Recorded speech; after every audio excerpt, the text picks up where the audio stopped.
Germany has the pirate party. But, I guess what I'm saying is all over the world we're starting to see that this duopoly situation is not the way to go, because you end up with a couple of problems. One, you have very limited selection. And by the way, they flip-flop back and forth. There was a whole slew of people who changed parties who were already in office. Oh, yeah. Because they thought they could get elected because that party was throwing more money at them. So, yeah, famously in Florida right now, you've got the Democrat was the former Republican governor, and then he switched parties, embraced Obama, and so now he's running. So essentially, you got a former Republican governor as the Democrat, and the current Republican governor who are running. And it's interesting that the third-party candidate there that we've interviewed here is Adrian Wiley, and he's polling between 15 and 20%. And I think it's a very good example of them moving the goalpost when he qualified in the polling. What would have normally been included in years past at a 5% level or at a 10% level, when it looked like he was getting that, they moved it up to a 15% level. I mean, what do we have to do? Have somebody be at the 51% level, be included in the debate if they're not a Republican or a Democrat? I mean, it's absolutely absurd that they wouldn't allow people like that. But we've seen it in the Republican primaries as well, where they excluded former governor, two-term governor. They excluded Ron Paul many times. So that's one of the places where the control is exerted at the very beginning of it. A large part of it, power. Exactly. What I call is control of the ballot. Let's talk about voter ID, and then we'll talk about the machines. There's a lot of back and forth, a lot of lawsuits going on about voter identification. And it's only about 14% of the states right now that even require a photo ID. I know in North Carolina, where I used to vote, you would just walk in and give them your name. And I know personally someone who did that and found that he had already voted. His dead mother had already voted. Right. And I'm glad you brought this up, because there's some real misdirection happening in this debate.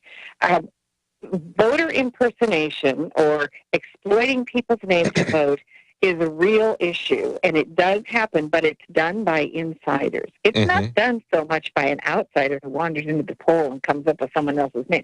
It's done by insiders. And there are many, many proven cases of that, where for example, the poll worker sits there and looks through the list, finds the people who rarely vote, and casts votes in their name when nobody else is in the polling place. They actually had to overturn a state senate election in Tennessee because of that. We saw in Georgia where voters who were over, who were elderly, over 70, were having absentee ballots cast in their name. That happens from someone on the inside with inside access to the system. Now, the issue about voter ID is it does nothing to address what really happens, which is that the insider is exploiting the voter list to cast votes in the name of people who rarely vote.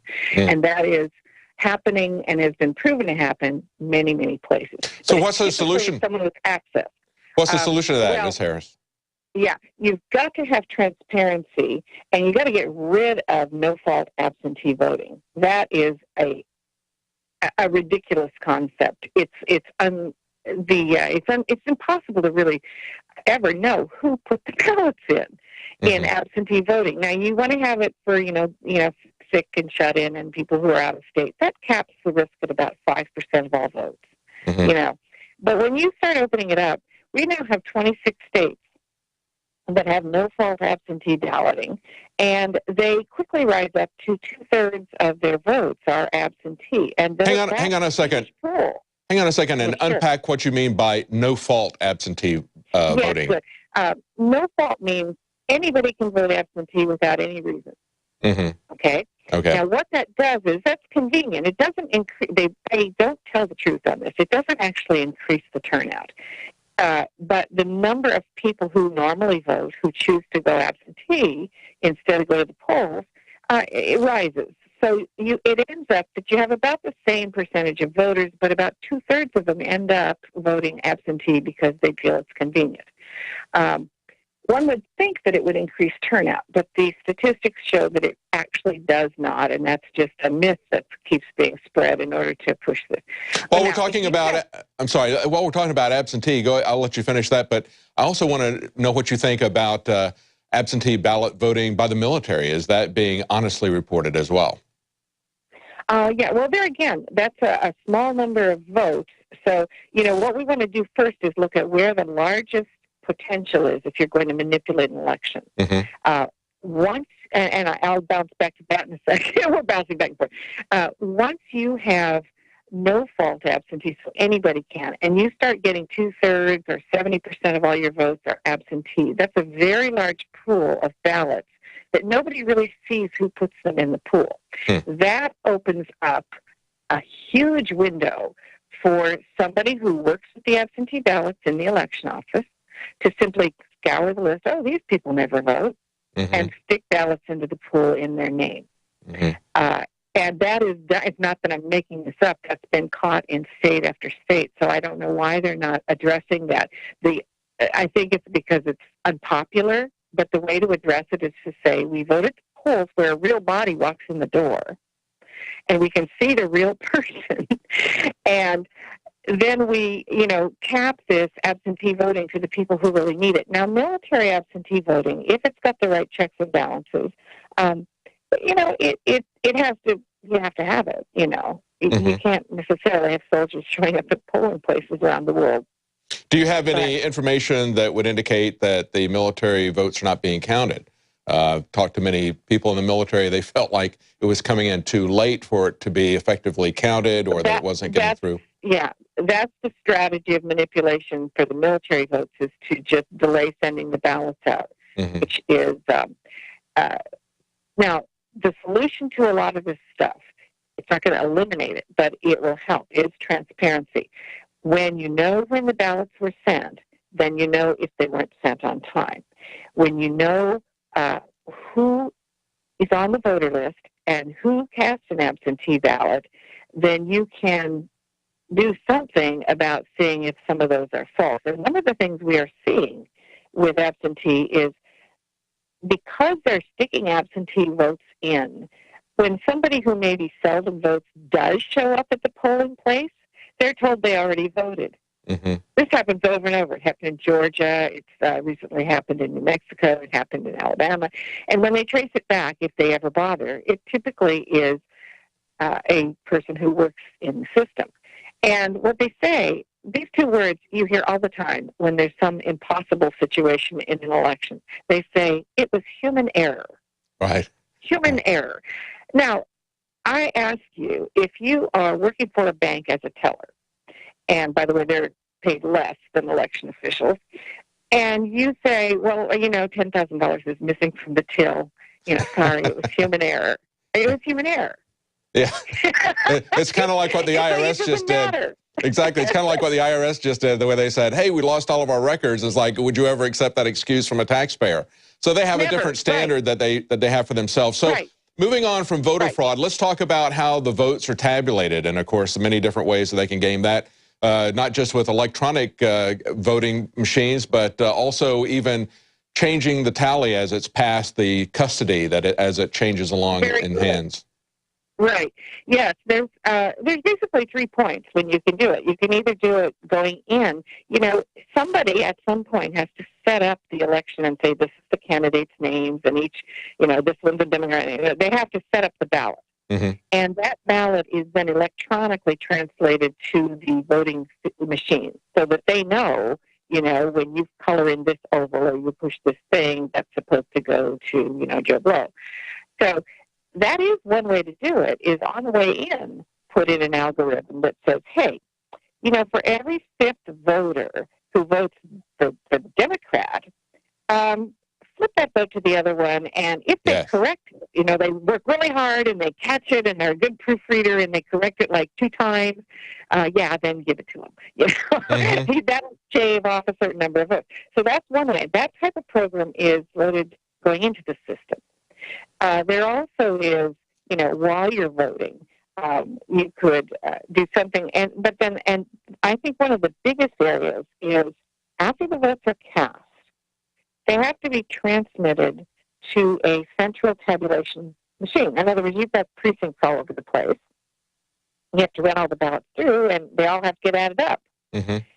During that transfer process and during the adding up process, you have a tremendous opportunity to change things, because by then you already know how much you need to change if you are the electronics. Yes, we saw that in the Republican primaries and the caucuses specifically, we had a lot of people in several states saying, hey, when I saw the totals transmitted up to the state tally, it wasn't what I had counted here at the local level. Exactly. That happened in Iowa. And that was why transparency was so important, because, you know, to be able to see that count, so as it happens at the time, and so you can compare it with what gets reported later, and better yet, to be able to videotape it. Cell phones will videotape now. You know, the guy's calling out the count, videotape it, and then if they report something different, you can prove that it's different. And we saw that in Maine as well during the caucuses. You know, they were reporting completely different results. Yes. And so, you know something's wrong then when they do, as they tried to do in Maine, when they say, we're going to ban videotaping when we call out the results. There you go. Yeah. Why? Yeah. Going the opposite direction. So what is your ideal system as it would work? I mean, when they had elections in Iraq, they had a lot of problems in terms of identifying who the voters were. They didn't want to have a very long extended period. They were afraid that people would come back and vote multiple times. So they had it on one day. People would go and vote, and they'd paint their thumb indelible ink purple so they couldn't vote a second time or go to another town and vote. So what is that was a very simple way to do it. Of course, you could still have fraud. You could still have people coming across the border. You could still have fraud in terms of the transmission of the votes. But what is your ideal system? What would you do to reform the system? You know, it does vary from country to country, because Iraq is a situation where there's violence, and there are several countries who have election violence where, you know, people get killed for going to vote in certain places.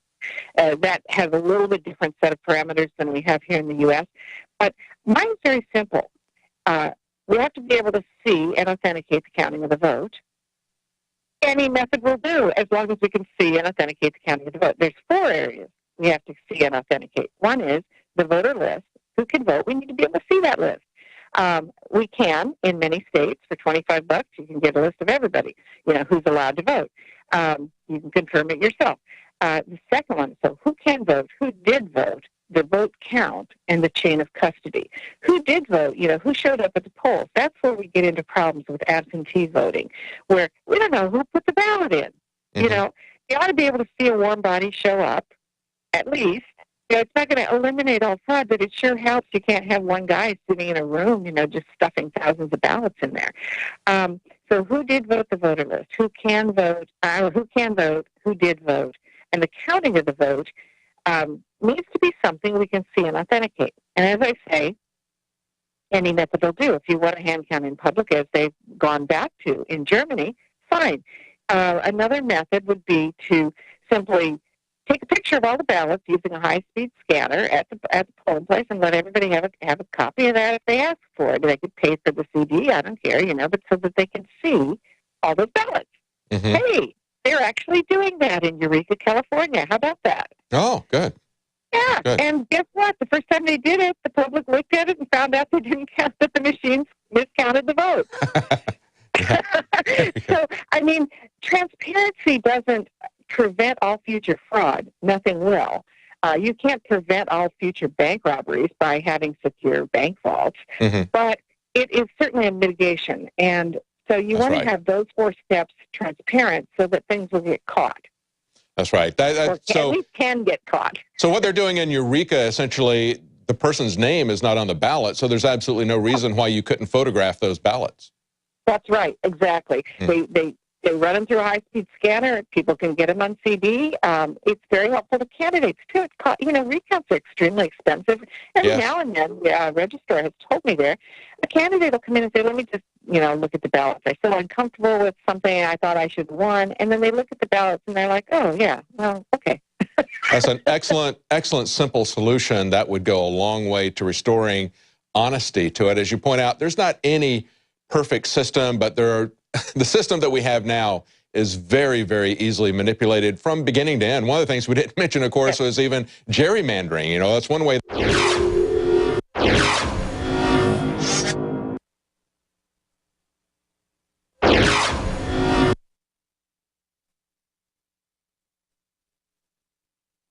You can't prevent all future bank robberies by having secure bank vaults, but it is certainly a mitigation. And so you want to have those 4 steps transparent so that things will get caught.